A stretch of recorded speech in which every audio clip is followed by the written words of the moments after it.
In Berlin, Adolf Hitler prepared to invade Poland.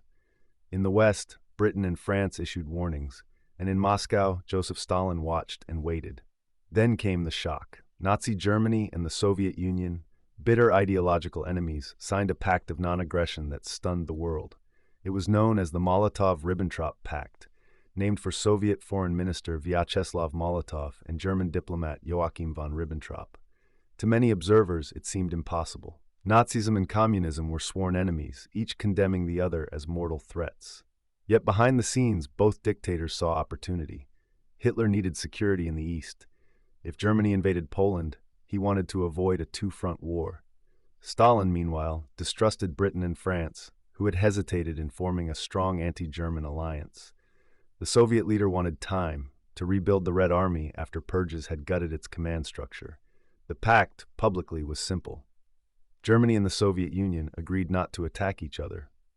Privately, it was far darker. A secret protocol divided Eastern Europe into spheres of influence.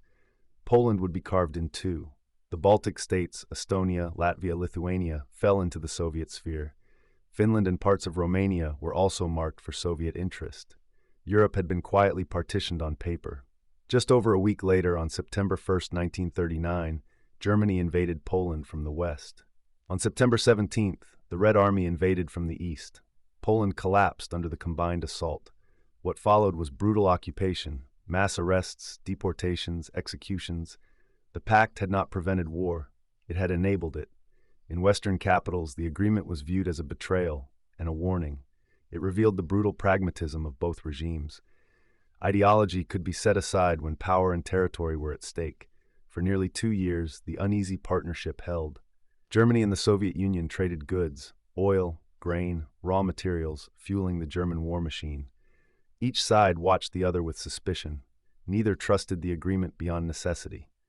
Then, in June 1941, Hitler shattered the pact. Operation Barbarossa launched the largest invasion in history as German forces stormed into Soviet territory. The deal of the devils was over. What followed would become the bloodiest front of World War II.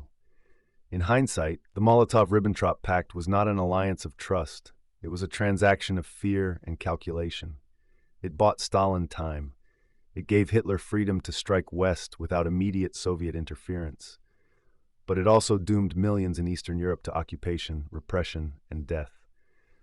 The pact remains one of the most controversial diplomatic agreements of the 20th century, a stark reminder that in international politics, ideology can bend when power is on the table.